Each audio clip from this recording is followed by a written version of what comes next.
Lost in the primeval forests of North America, a small plant-eater stands no chance of survival.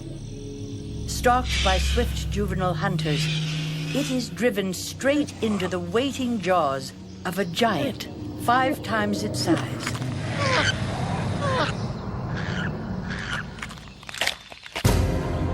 The kill is made, and one dinosaur family prepares to eat.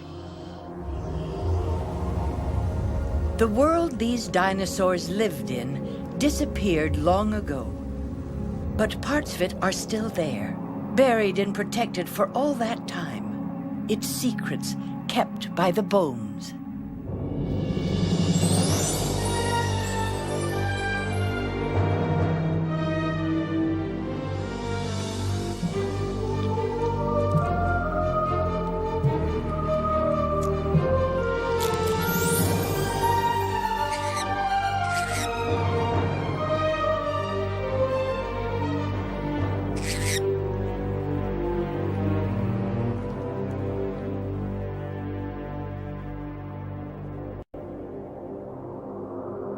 These are the Badlands of North America, rugged, eroded terrain that's perfect for dinosaur hunting.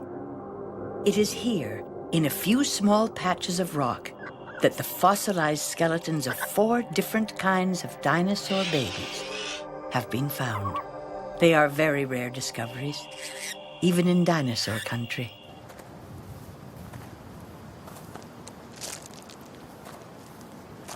Paleontologist Jack Horner has been digging up dinosaurs for nearly 3 decades in the rough formations of northern Montana.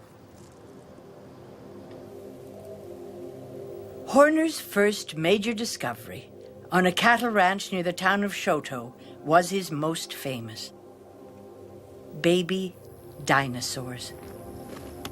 The site allowed him to reconstruct the family life of these animals. It changed the way the world thought of dinosaurs. This is the 1978 nest. This is the first nest that we actually found of Maiasaura. Made from mud 75 million years ago, the dinosaur nest has now turned to stone, but it preserved evidence of ancient lives. Out of this little hole right here, we excavated 15 baby dinosaurs. The hole was full of tiny dinosaur bones and bits of eggshell.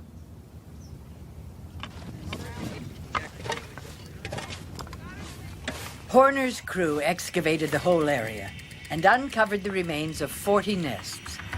The babies were part of a vast dinosaur colony. Judging from the distance that we find them from one another, there were probably hundreds, if not even over 1,000 individuals that nested here. You can imagine this nesting ground, babies, 24 at a pop in each nest, just making lots and lots of racket, and the adult dinosaurs honking and communicating with one another.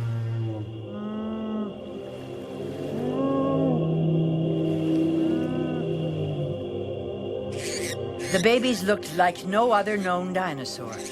When a full-grown skull was found nearby, Horner knew that they had discovered a new species.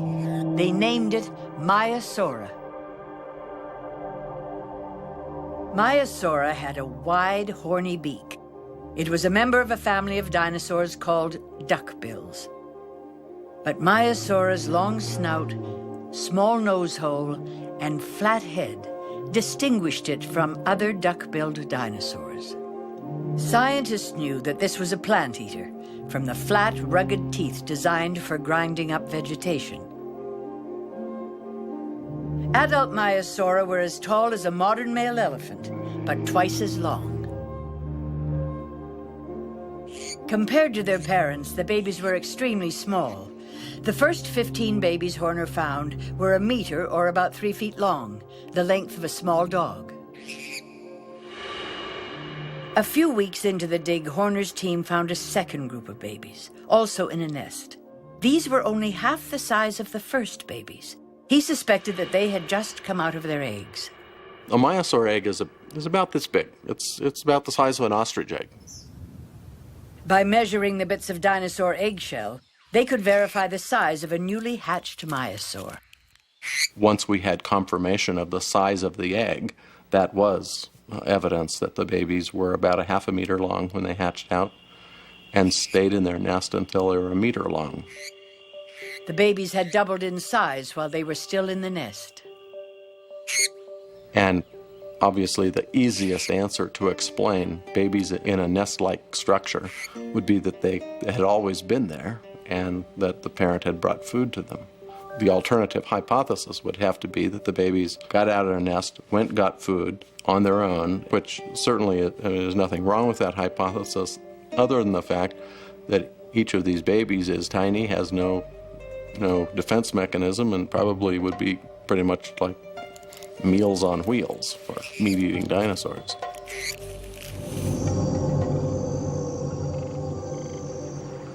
Crocodiles and other living reptiles have been the traditional models for understanding dinosaur behavior.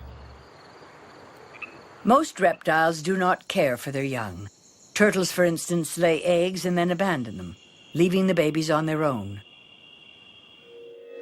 But baby maiasaurs could not have been on their own, so Horner looked to a different parenting model: birds. Most birds brood, keeping their eggs warm in the nest. The amount of care adults provide hatchlings depends on whether the babies are nest-bound or whether they're able to leave the nest and feed themselves.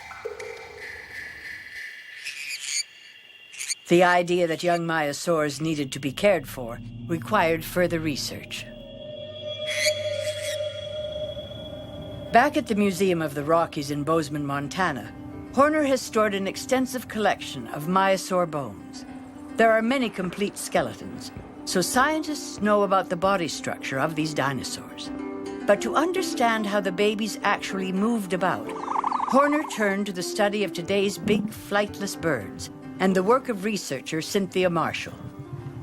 The reason we study ostriches in this lab is that ostriches provide a proxy for dinosaur growth that we need if we want to study how dinosaurs might have grown.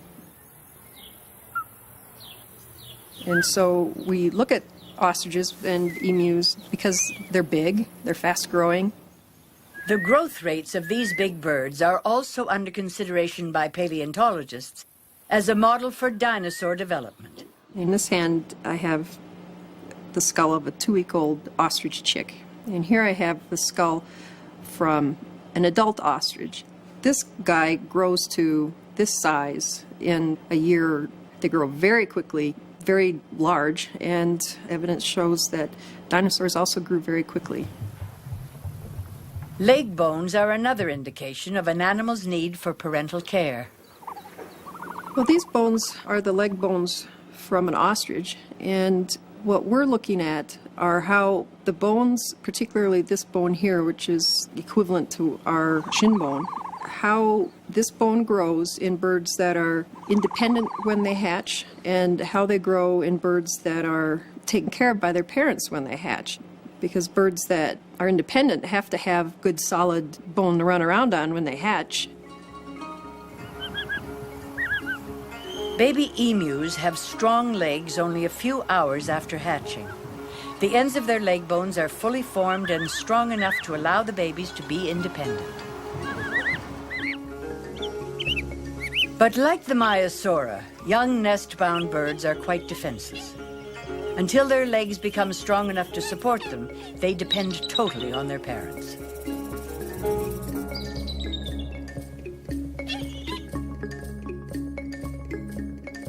One of the things we discovered was that the ends of the baby bones, they were actually made of cartilage, a calcified cartilage structure, which is very weak.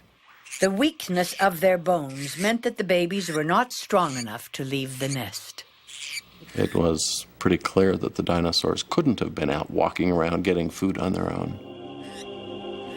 For the first time, paleontologists had physical evidence that these dinosaurs cared for their young. They were parents who provided food, shelter, and protection. Maiasaurs fully deserve their name, which means good mother lizard. Maiasaura nested in western North America during the Cretaceous time period, around 75 million years ago. A large part of the Great Plains were covered by a wide, shallow seaway that extended from the Gulf of Mexico to the Arctic Ocean. Lowlands beside the seacoast were lush and swampy, fed by rivers that were draining down from the young Rocky Mountains to the west.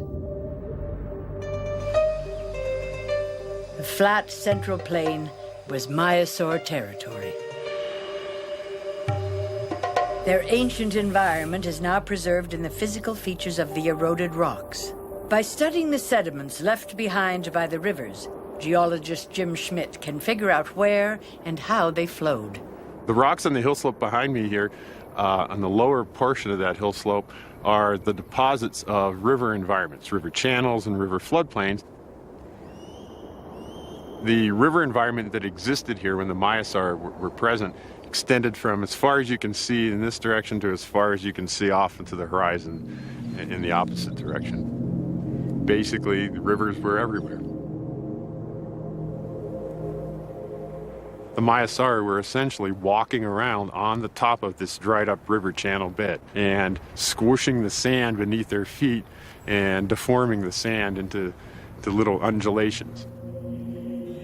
Trampled by the dinosaur's foot, the ancient sandbank is still there, turned to sandstone.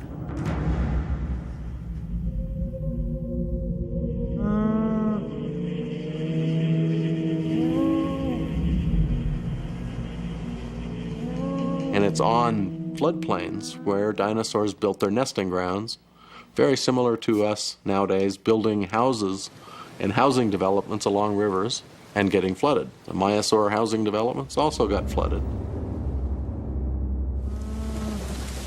These floods and storms did cause the death of many Maiasaurs.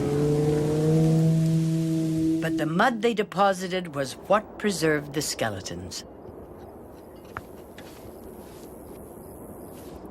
A year after the first babies were found, Horner's team began excavating nearby at another Maiasaur fossil site.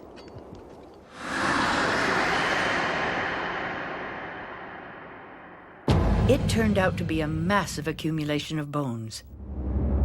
Horner estimates that they are the remains of thousands of animals. Because we can hypothesize that we have 10 to 15,000 individuals that died together at a single time, we can hypothesize that they lived together as a group 75 million years ago. Now, if you take 10 to 15,000 plant-eating animals of any kind nowadays, put them anywhere, you know that they have to move from one area to another to acquire food. These dinosaurs must have been migrating in herds, devouring the vegetation along the way.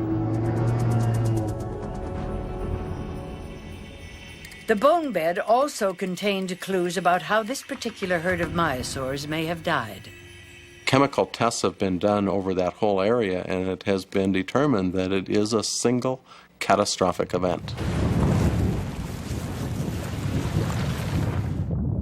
Volcanic eruption was the scientists' first thought because of nearby volcanic formations.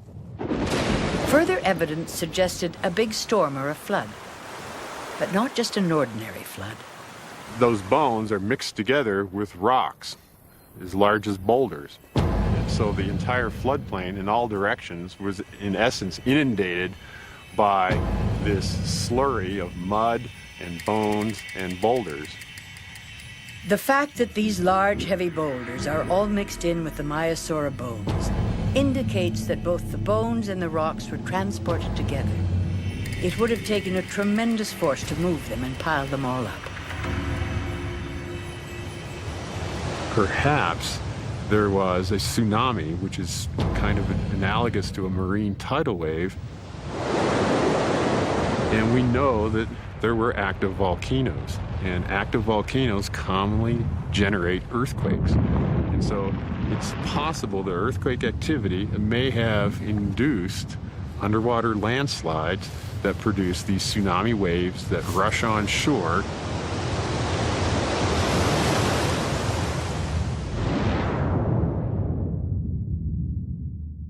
The catastrophic and high-energy nature of this large flood is shown to us in this excavation into the Maiasaura bone bed. Here we can see these large leg bones of adult Maiasaura jumbled together with large boulders of rock that were picked up during the flood. These were all mixed together, broken against one another, and deposited as the Maiasaura bone bed.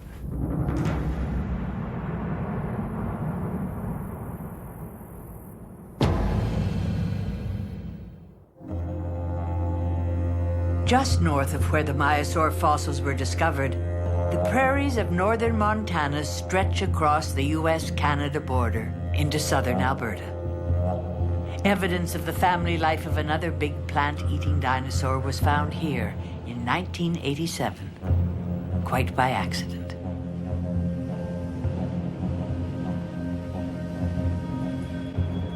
At the time, Wendy Sloboda was a 19-year-old student out exploring the Badlands near her parents' farm. I like finding stuff, and I seem to find lots. I get lucky. I think it's luck. It's where you put your foot and where you look at the right time. And plus, you got to know what you're looking for. Among the crags and boulders of a windy ravine called Devil's Coulee, Wendy discovered dinosaur eggshell. Her summer job with the research crew had taught her to be on the lookout for the fossilized shell, but when she actually found some, she didn't believe that's what it was. It was black, thin, about as thick as chicken egg, maybe a little thicker with bumps on it. And I'm like, oh, this looks like dinosaur eggshell. The eggshell was shown to experts at Alberta's Royal Tyrrell Museum. They rushed to the site immediately and found remnants of 3 nests full of eggshell. They kept digging for 3 weeks, but it wasn't until the last day that technician Kevin Ollenbach made a major discovery. I noticed beside me a lower leg bone, and I picked it up. I then proceeded to look up over my left shoulder, and sticking out of the hill above me was an actual egg with an embryo bone sticking right out of it. Ollenbach led the museum's head of dinosaur research, Philip Curry, to the location. We went halfway up the hill, and as we climbed higher, we started finding little bits of eggshell and tiny little baby bones all over the side of the hill. And finally we got to the level where in the hillside you could see a nice circle of eggshell. And in the middle of that circle of eggshell were a series of articulated tail bones from a duck-billed dinosaur. And I can remember that being one of the most exciting moments in my life. I was just beside myself. We all were. Wendy had stumbled upon the nesting ground of a duck-billed dinosaur called Hipacrosaurus. It was the first dinosaur nesting site ever found in Canada. Once there, the team made an even more important find. Devil's Coulee, in fact, represented the first time that we had identifiable duck-billed dinosaur embryos inside the eggs. What we have here is the neck region of the embryo with the vertebrae. Coming down into the body, you can see the forearms sticking out in this area here. A lot of the ribs coming through, going down into the hip region, down through here with the vertebrae again. Coming out into the legs, and here we have a limb bone coming off the end. Over here, you can actually see the actual eggshell.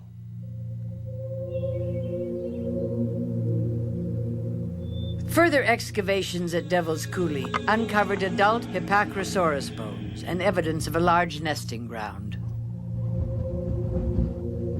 I think what a lot of people don't realize is just how important this site is. We have baby dinosaurs inside eggs, we've got hatch dinosaurs, and we've got adult dinosaurs in the same site. The team has found about 20 Hipacrosaur nests at Devil's Coulee. The complete nests contained from 25 to 30 eggs. Most of the baby bones were uncrushed and beautifully preserved. Inside some of the eggs, there were complete skeletons. They were ready to hatch.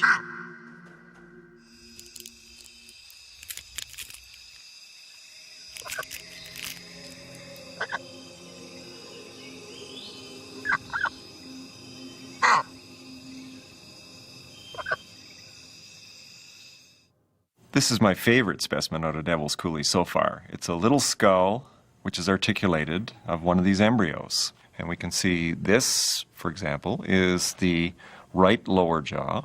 And up here, we have the left lower jaw. And right about there should be the eye, the lower edge of the eye. An adult Hypacrosaur looked very different from its babies. It was crowned with a large crest which covered its nasal passages.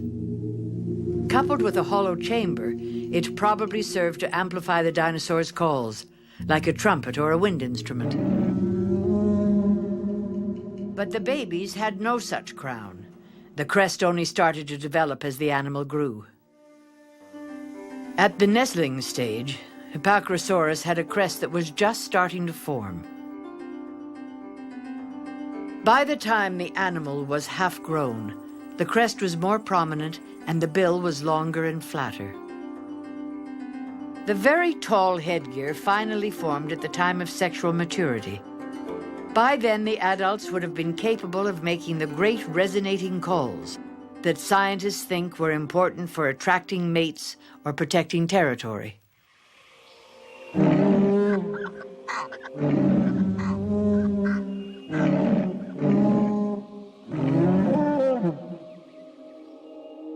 The skull of the little Hypacrosaur also gave Currie and other scientists a surprising glimpse at something that the embryo was actually doing inside the egg.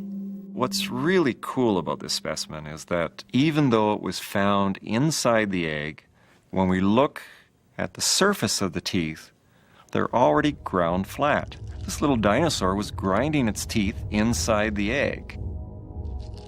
Because the grinding surfaces of its teeth were already prepared, the baby was able to chew plants as soon as it hatched.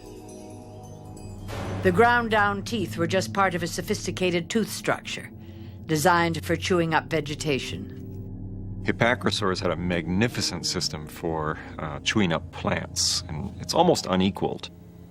Basically, if you look at a jaw, what you can see is this nice grinding surface across here, and it's rough, where the enamel is wearing down at one rate, and the dentine inside each tooth is wearing down at a different rate, so you end up with a rough surface.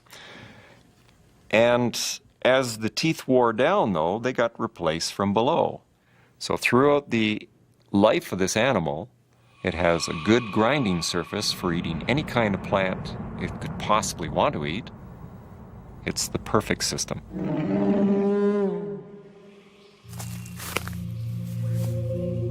The plants of the time have also been fossilized. They suggest that the Hypacrosaurs would have been eating from broadleaf trees, soft-needled evergreens, and ferns. This wealth of vegetation meant that the Hypacrosaurs could thrive and grow. The babies had a lot of catching up to do to reach the size of their huge parents. In front of me here we have a femur from a large, but not the largest, of the duck-billed dinosaurs. This upper leg bone indicates that this baby dinosaur was in fact no bigger than a goose. But if we compare that to the adult leg bone shows us this animal was bigger than most elephants. Now, for these animals to grow from this size to this size with the minimum chance of being eaten or stepped on, they're going to have to grow awfully fast. Fast growth rates are a characteristic that distinguishes duck-billed dinosaurs from today's reptiles. It suggests that these animals were doubling their size every couple of months during their first few years of growth. These are the kind of growth rates that we see in modern mammals and birds. They're not the kind of growth rates we generally see in modern reptiles. As well, the unformed joints of the baby's leg bones led to the conclusion that these Hypacrosaurs, like the Maiasaurs, were not able to survive without parental care. If we compare the head of the bone, right here or here, we can see that it's nice and round in the adult, whereas in the juvenile, it's very flat-topped. And the reason for that is that in the embryo, there's still a cap of cartilage. It's the area where the bone is still growing. We believe that when this dinosaur was born, it was relatively helpless. It didn't have well-formed joints, and therefore it probably needed to be cared for a period of time. But the parents couldn't protect the little apacrosaurs of Devil's Coulee from every threat. There was danger right in their nesting grounds.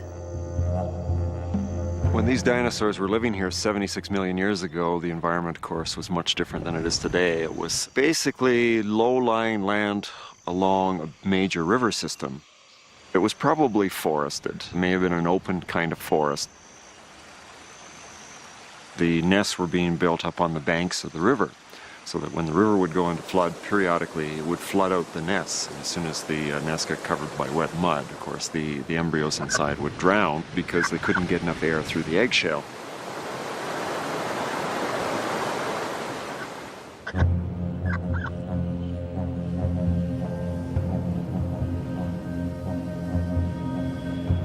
Even the teeth of the biggest hunter of the area are now fossilized.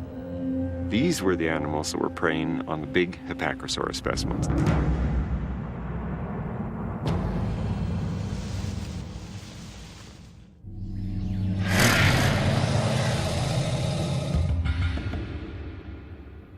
Albertosaurs were powerful predators. Their long curved teeth had serrations down the front as well as the back. These teeth were perfect for cutting meat, but they were also broad and strong enough to chomp right through bone. Albertosaurs were early relatives of the great Tyrannosaurus rex.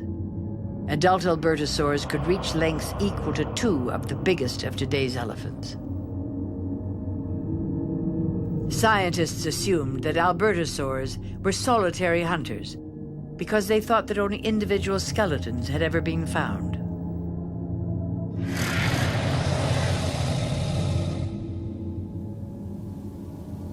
But Phil Currie suspected that there might be more to the story. He'd read that an early fossil hunter had made a major Albertosaur find in 1910. But no one had been able to find the spot since. So Currie and his researchers set out to look for it. For a long time, I had heard that Barnum Brown had found a bone bed in Alberta which was composed mostly of Albertosaurus. Brown conducted his expedition in Alberta for the American Museum of Natural History in New York. Then as now, the river was the easiest route. We floated down the Red Deer River, basically following the exact path that Barnum Brown had followed. Brown had excavated the Albertosaur site. The bones had then been packed up and transported to New York for storage in the vaults of the museum. 85 years later, Currie examined the fossils there and realized that Brown had dug up parts of 9 different Albertosaur skeletons. Currie was determined to find the site. All he had were some old photographs. One of them was a shot of Brown's camp in 1910, and it was right on the river. You could see his boat with the tent on it and his other tents in behind on the shoreline. And I thought, well, we might have a chance of finding that. This hill is quite distinctive and easy to spot on the photograph. Today, the hill and surrounding Badlands are part of Dry Island Buffalo Jump Park in southern Alberta.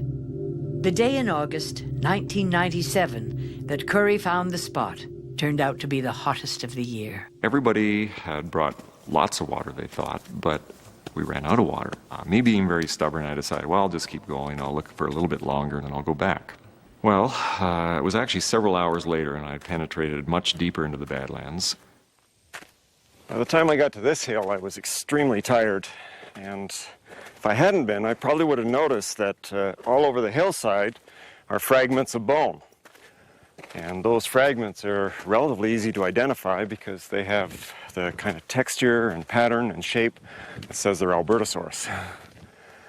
And I topped the crest and looked around and realized that this was it. This was the place.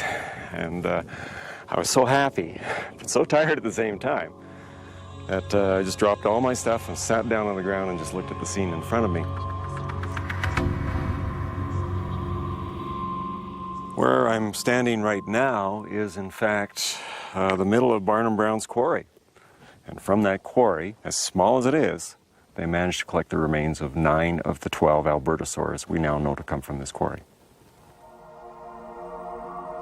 The following year, Currie's team began excavating parts of 3 new skeletons from the Barnum Brown site.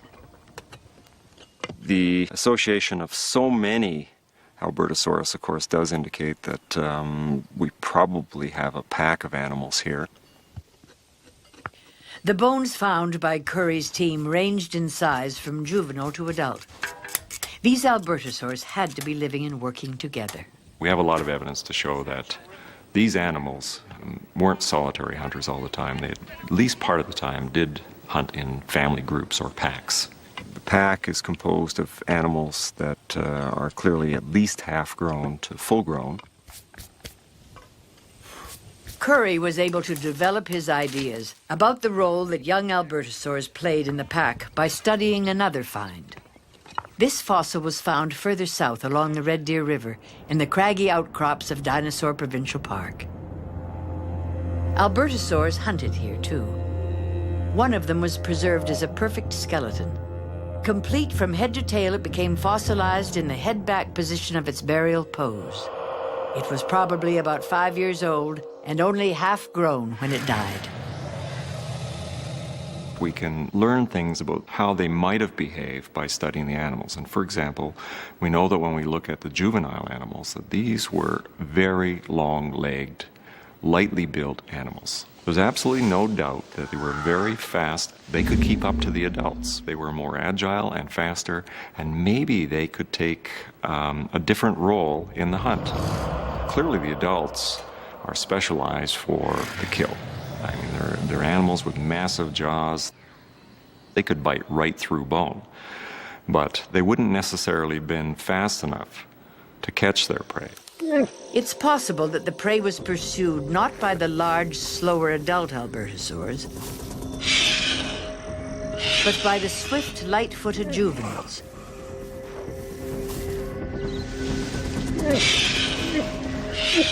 Working together, the juveniles could have driven the prey back for the kill toward the jaws of the waiting adults.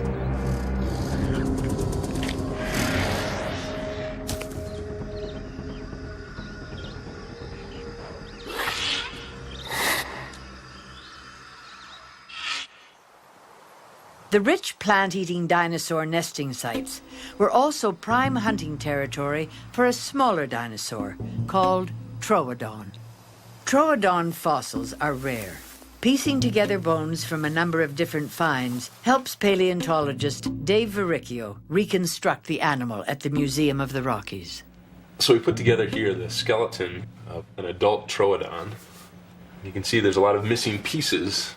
And Troodon has been a mystery for a long time. It was first described almost 150 years ago. And even here, we've kind of tried to get close to a skeleton, but really we have parts of at least 4 individuals. So our knowledge of Troodon has really come in small bits and pieces. This dinosaur had long hands with large claws on its 3 fingers. Its back leg and foot are delicately built. Troodon's foot had 2 main claws that it ran on, and then on its inner toe, it had an enlarged claw. This claw was retractable, so it was held off the ground, and that way it kept the nail of the claw sharp. This animal was a good hunter, able to detect prey with its large eyes. Its teeth offer clues about its diet. Troodon's tooth has remained a puzzle. The serrations it has are unusually large and have a peculiar shape as well. So from the teeth alone, I think we'd guess that Troodon probably ate a wide variety of things. Probably ate some small animals, insects, and may also have eaten some plants as well. Its foot structure, posture, and brain shape are very bird-like. In fact, Troodon and birds are members of the same ancient family tree. With so many bird characteristics, scientists believe that Troodon most probably had some kind of feathered covering on its body. You can see Troodon's a not very big dinosaur. Its back leg, it's about as long as a not too tall, I guess not very tall, person. As for the baby, it could have been held in one hand. We have this baby bone. This is actually the upper arm bone from the embryo. So this is the baby that was actually found inside the Troodon egg.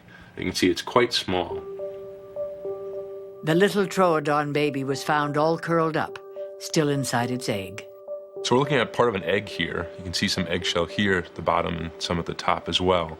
And this egg is really important because it preserves an embryo inside. It's really only on the basis of an embryo that we can identify an egg to a particular type of dinosaur.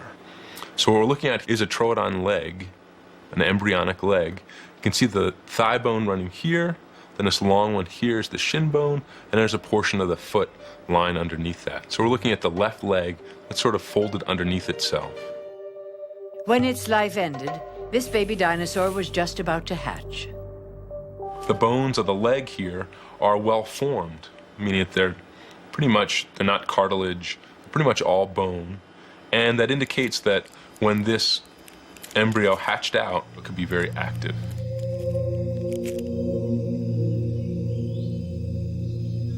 The discovery of the troodon embryos provided the scientists with a different model for dinosaur behavior. Unlike the Maiasaur and the Pachysaur babies, the troodon hatchlings had strong, fully formed leg bones. They could fend for themselves without parental care. Troodon eggs were first found near Choteau, Montana, in 1979 by Jack Horner and his crew. The site was so rich in troodon eggs and babies that it became known as Egg Mountain. We're sitting on the top of Egg Mountain, and this is the surface that we took off. This is the surface of a nesting ground. The little mound of rock and dirt was a long way from deserving the title of mountain, but it did hold the remains of an intact ecosystem. What we found here basically was just a grass-covered knoll with dinosaur eggs laying all over it. We started sifting through the sand and the sediments and started finding little baby bones and lots of eggshell, millions of eggshell fragments. After about 6 years, we had close to 300 eggs, hundreds of baby bones, and the world's first pretty complete dinosaur nesting ground. Around 77 million years ago, Egg Mountain was a flat island in a vast lake. The lake was alkaline, too salty for fish to live in, but a good environment for nesting troodons. And Egg Mountain itself was relatively close to the shore. The dinosaurs probably didn't have to swim, probably could have waded to the shore.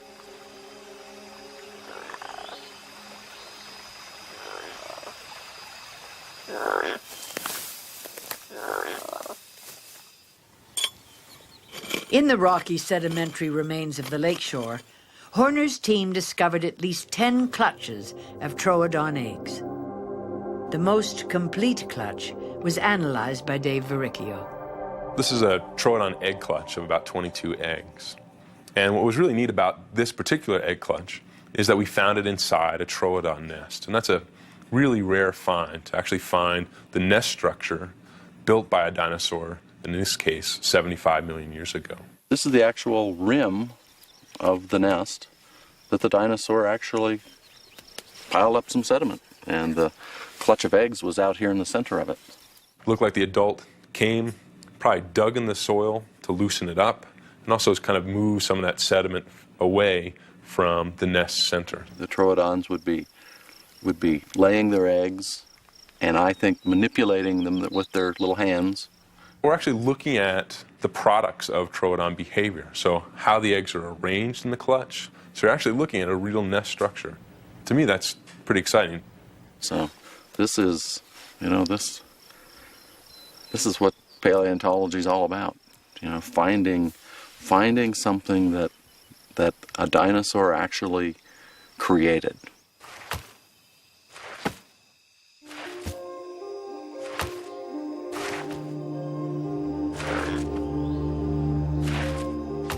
In the carefully prepared nest, the troodon mother left evidence for Dave Verricchio about her reproductive anatomy. And we think that troodon laid its eggs 2 at a time. And we can kind of see that the eggs have kind of a paired pattern. So it looks like there's 2 sets of eggs, 2 eggs, 2 eggs, 2 eggs, all the way around the entire clutch. And these eggs are kind of unusual in that the eggs are kind of long, but they sort of stick into the ground with their pointy end planted. And you can kind of see that in this egg clutch here. The bottom parts are missing, and we see the top parts of the eggs that would have been exposed in the nest. Other clutches of troodon eggs are also clearly arranged in pairs. How we explain that paired pattern comes from looking at modern animals, particularly those animals that are most closely related to dinosaurs. Crocodiles lay all their eggs at one time. They are deposited in the sand in a big mass. On the other hand, birds lay only 1 egg at a time, but the size of the egg is much larger in comparison to the bird's body size. It appears that troodon's egg-laying was a mixed system, part reptile and part bird. The mother troodon had 2 reproductive tracts, like a crocodile, but from each side she produced only 1 egg, like a bird. She then laid the eggs 2 at a time, probably taking a number of days to lay all 22 of them. Another discovery revealed even more of this dinosaur's behavior. The leg bones of a fully grown troodon were found perched right on top of its nest of eggs. Part of the leg that we found, this is the thigh bone, we have the shin bone, and then portions of the foot that were also there. And we found pretty much the back half of the animal, kind of from the waist down.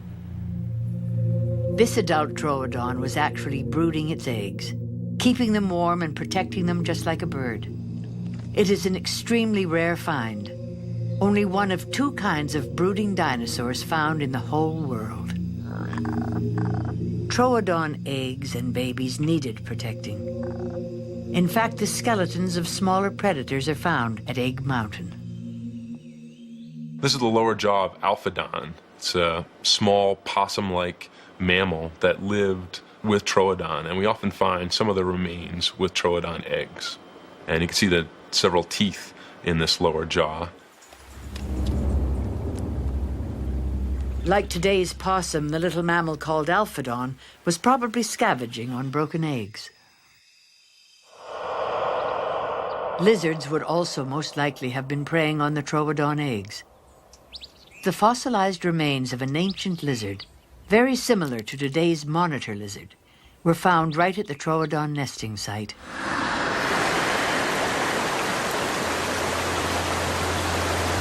But the final threat to the baby troodons of Egg Mountain was their own environment. A flood of muddy water smothered the entire nest of 22 eggs.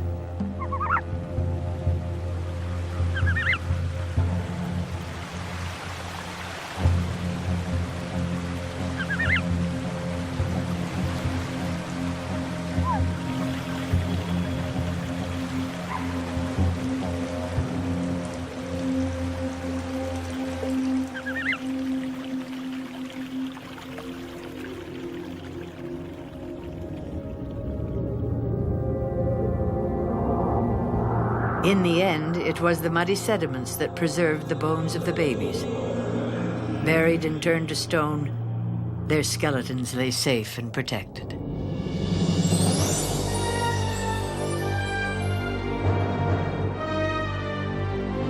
All that's left are some rare ancient environments and a few precious bones.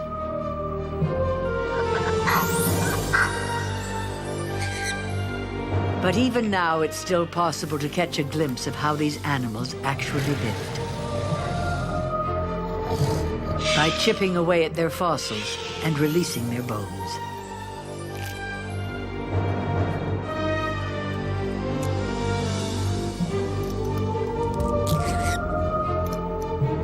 So the baby dinosaurs' world has not really disappeared.